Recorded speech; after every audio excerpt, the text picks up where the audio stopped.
Everyone knows that China has entered a new era, but what does that mean domestically? And what does it mean for the international community at large?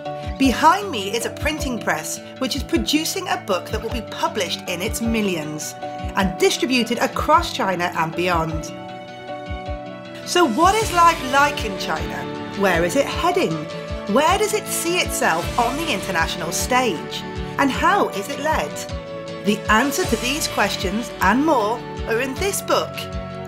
I'm Helen Bentley, and this is Xinhua Special.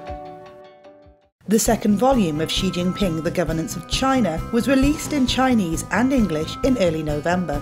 It contains 99 of Xi's spoken and written works from August 2014 to September 2017, on a range of topics, from poverty alleviation to foreign policy, the environment to the military.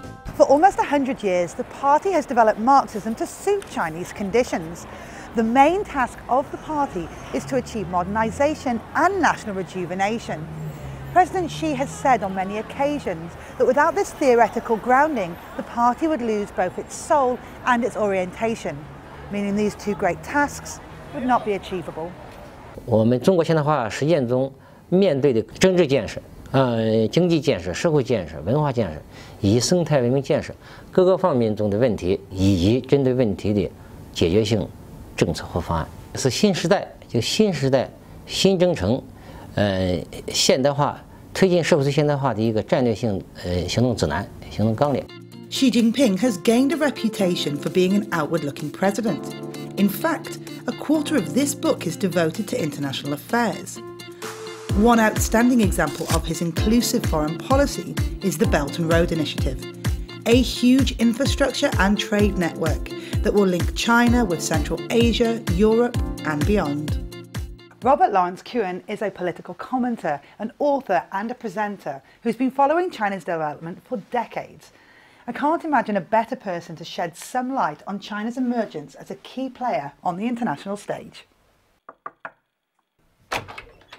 Hello. Ni hao. Nice to meet you. Nice to meet you. Thank you very much. Jingzhen. Nice to see you. Come on in. You could absolutely see the transition of China moving from a reactive foreign policy to a proactive. The difference since the 18th Party Congress under President Xi for international affairs is that China has now become more proactive, and it's proactive in various areas.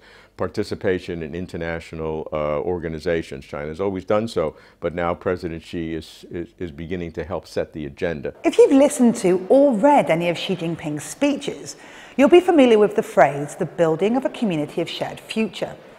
This call to action really sums up China's foreign policy to be a cooperative, productive and beneficial contributor to the international community. That's why this book will be translated into up to 40 languages. It's a mammoth task, and one that requires the support of native speakers to ensure that it maintains its original integrity, but it's easy to read and understand.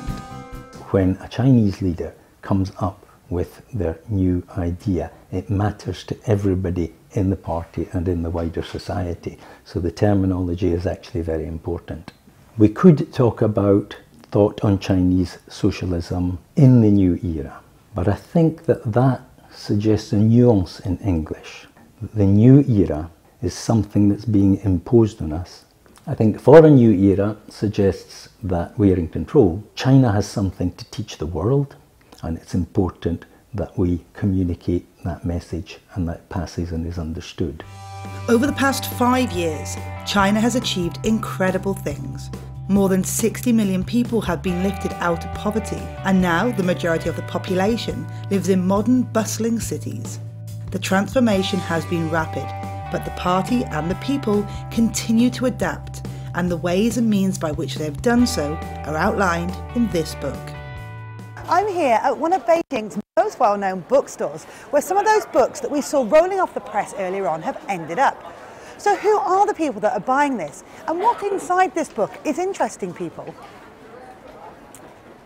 我被这书中习近平总书记的一些语言所感动，就觉得他的有些表述特别能够吸引我，语言很有魅力，很平和，很平易近人。这本图书的英文版呢，可以说这次也是非常的受读者的欢迎，也是销售非常的好。 This book offers an important window into contemporary China. It documents the tasks and the thinking that will help the leadership navigate this new era, making it beyond doubt essential reading for anyone with an interest in China. See you next time.